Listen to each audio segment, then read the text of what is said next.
Story 1. I was browsing Craigslist to get rid of some of my old, unused stuff occupying space in my home. Getting ready to move within a few months, I was sorting through what I still required and could sell. That is when I discovered my old motor tools in storage. They were high quality, still in working condition, but just bought battery-powered ones, so they became outdated for me. With no other use for them, I snapped a few photos and listed them on Craigslist. The listing featured a power drill driver and a matching set of tools available for sale at $80. A steal, considering they were in like-new condition and fully functional. No time elapsed before responses rolled in.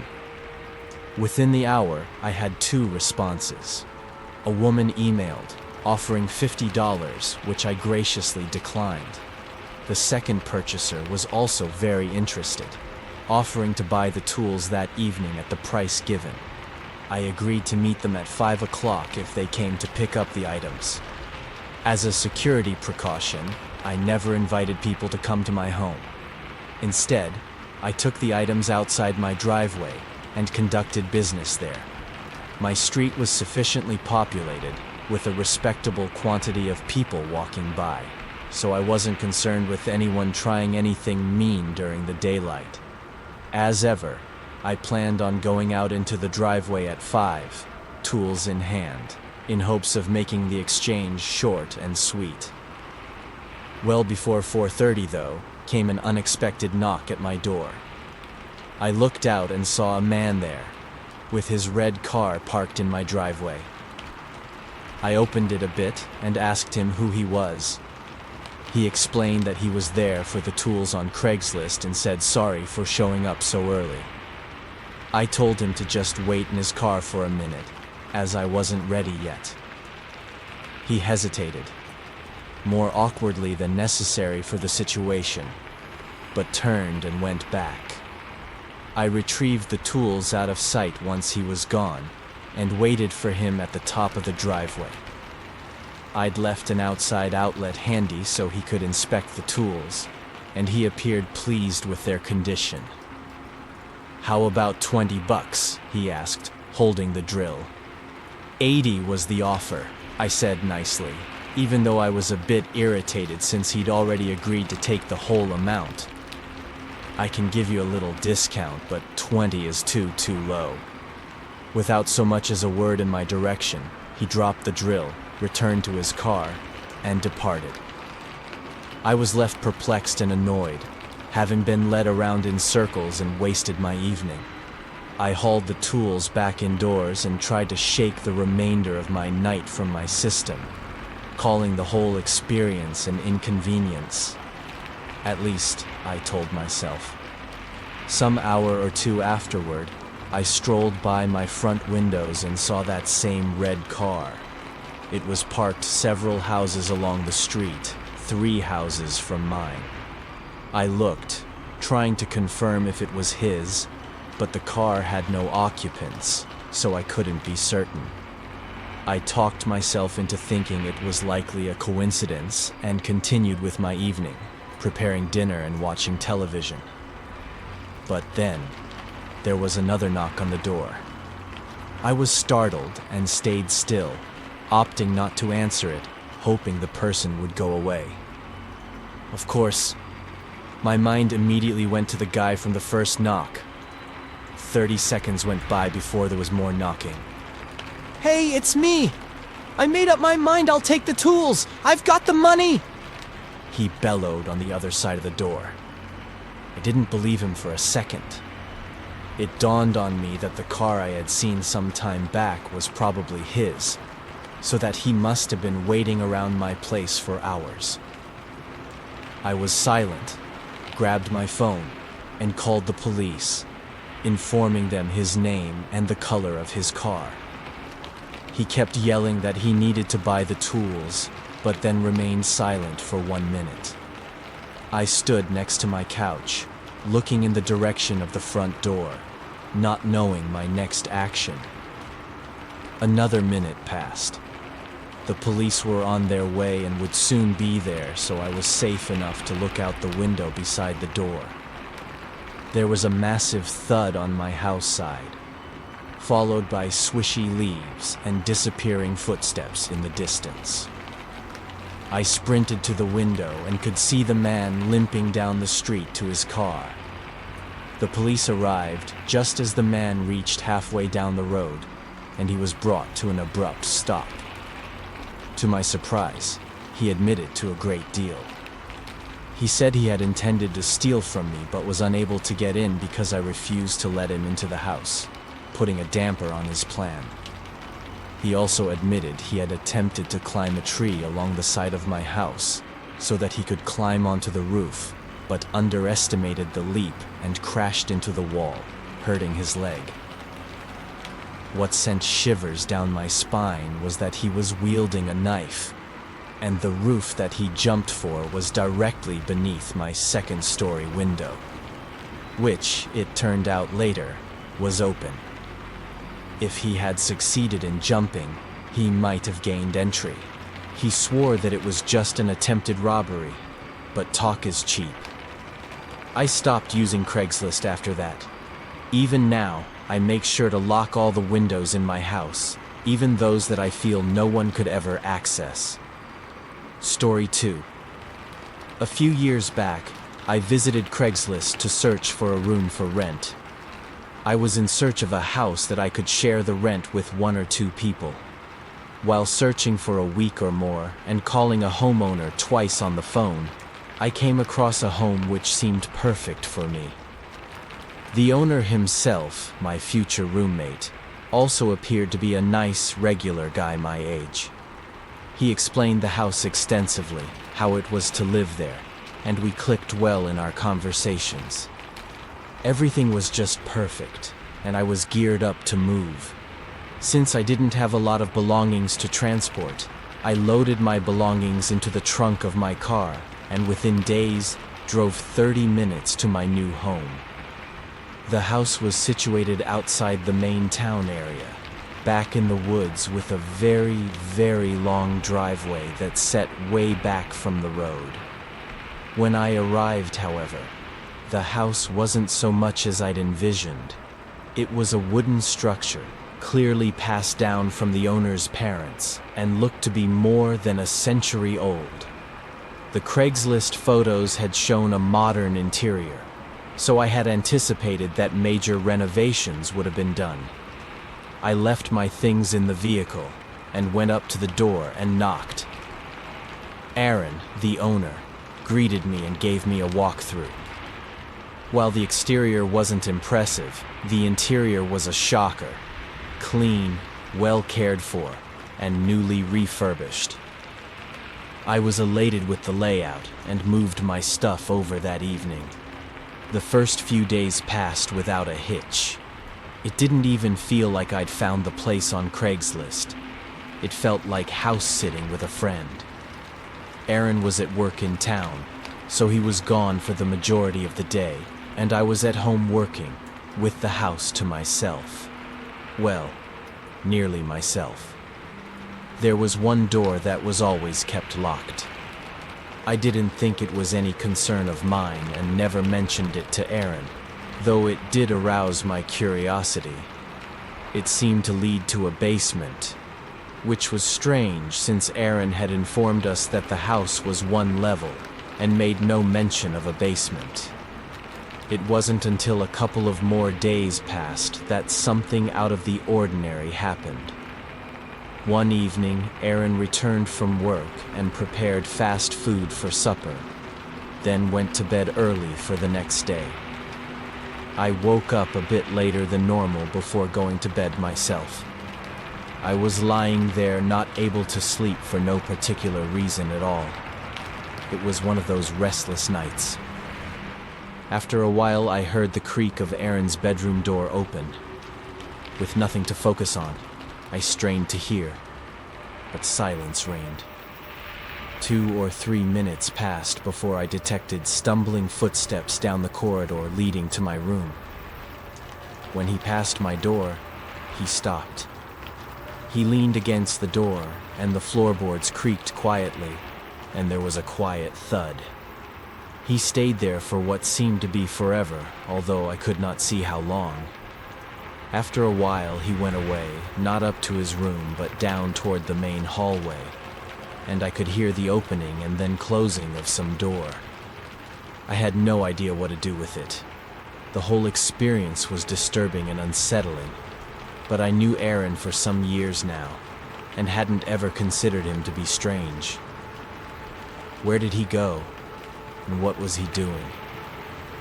I waited up as late as I could, waiting for him to return, but he never returned. For the rest of the next few nights, I saw a pattern. About 30 minutes after I got into bed, Aaron would get out of his room, wait for a while, go to my door, wait a short while, and head to the locked door. He never slept in his bedroom. He always headed for behind that mysterious locked door. What was so unsettling about it was how secretive he was, as if he were actually hiding something from me. Getting more and more agitated, I resolved one night to find out. I stayed in bed and waited for Aaron to pass through his daily routine. Sure enough, he opened his door, walked over to mine, and then I heard the opening of the locked door. I sprang out of bed, quickly got out into the hall, and found him standing beside the open door. He turned around, obviously startled.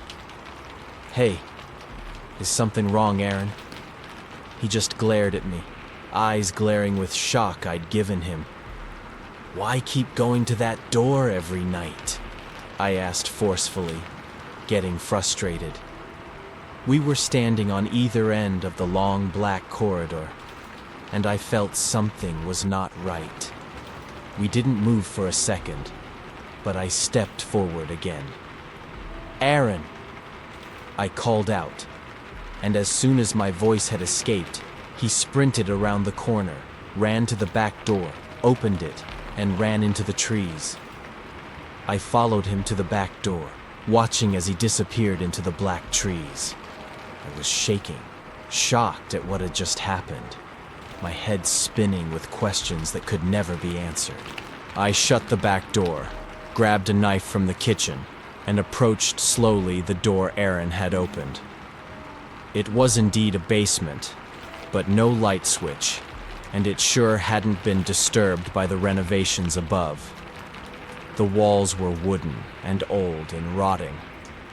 I just stood there, torn between curiosity and fear. The longer I lingered, the more fear took hold. Finally, I spun around, sprinted back to my room, threw all of my things into 2 pieces of luggage, loaded them into my vehicle, and drove away, never looking into the back view mirror.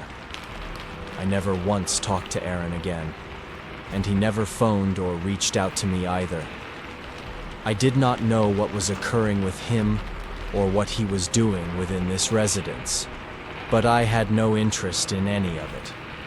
I pushed the event aside over the years, but nearly 5 years later, my interest was rekindled. I looked up the house on the internet and found some surprising information. It had been demolished a few years prior. A 5-year-old news article, several months after I'd parted ways, read that the house was empty. In my mind, that translated to Aaron never returning after he had fled one evening. The article continued to state the house was demolished because of what it referred to as criminal findings, but it didn't provide additional information on what those findings were. What was found shook me up for weeks. Stuff like that may not be an everyday occurrence today, but it's a lesson to always remain vigilant. Story 3. 3 years ago, when I was 25, I had just signed a lease for a small house in my town. Having lived in an apartment for a few years, I didn't own much furniture or large decorations to fill the new space.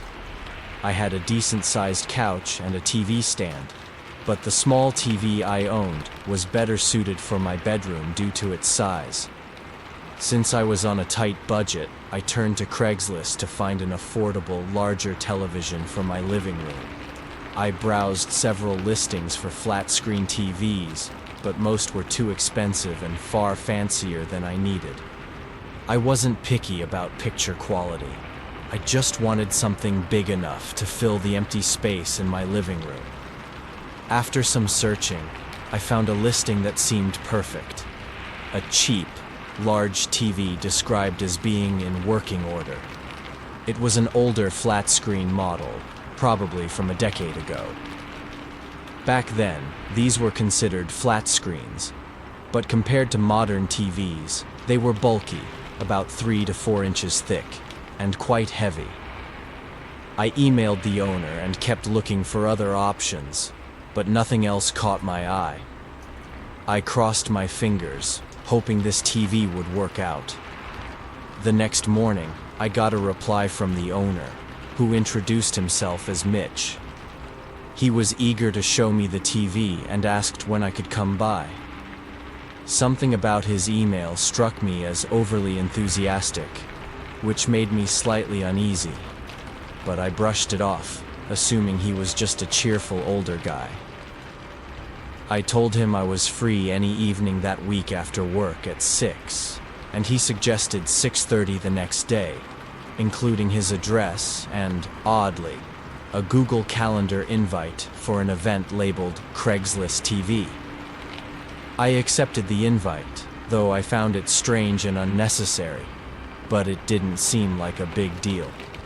I cleared out my truck to make room for the TV, and the next day, after work, I drove straight to Mitch's address. It was dark by the time I arrived, and as I pulled into the driveway, I noticed every light in the house was on. I double-checked that I had the cash ready, got out of my truck, and approached the front door. As I walked up, I saw the door was slightly ajar, with no screen door, just the main one. Assuming it was left open for me, I leaned in to peek inside but didn't see anyone. I rang the doorbell. The moment the bell chimed, I heard something crash at the far end of the house, followed by silence. The sound sent a wave of unease through me, and I started to feel nervous. After a moment, I decided I had a bad gut feeling and was ready to leave.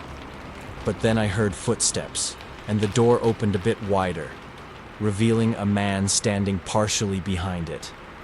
"Need something?" he asked, his body still half hidden. "Oh, yeah," I said. "I'm here to look at your TV. We scheduled for 6:30 today." He stared at me for a second before saying, "All right," and opened the door fully to let me in. At that moment, I knew something was off. He wasn't acting anything like the cheerful person from the emails. I'd expected a friendly older man, not this gruff, middle-aged guy. But I was already inside, and the alarm bells in my head were ringing too late. The TV was in the room right by the door, so he stood there as I looked it over. "Yeah, this looks fine. I'll take it," I said quickly, not even bothering to check if it worked. I just wanted to get out of there. I held out the cash. He stared at the money, then at me. After a moment, he grabbed it, stuffed it in his pocket, and before I could react, he seized my shoulder, shoved me toward the door, and yelled at me to get out. I didn't argue. I bolted to my truck and sped off. Not long after, I pulled over and called the police to report that I'd been robbed. As I waited, I couldn't stop thinking about how foolish it was for someone to rob me at their own house, knowing I had their address. But when the police called me back, I was stunned by what they told me. Over the next week, the situation became clearer. The man I'd met wasn't Mitch. The real Mitch, the homeowner, was found unconscious in the kitchen with serious injuries, but thankfully alive. The man at the door was another Craigslist buyer who had come to pick up some kitchenware Mitch was also selling. He had attacked and robbed Mitch, likely just minutes before I arrived. What's wilder is that Mitch had sent this man a Google Calendar invite too, which the guy accepted, unaware that it included his email, his full first and last name. The police caught him within days. During the investigation, I met the real Mitch, who turned out to be the kind, upbeat older man I'd expected, despite everything he'd been through.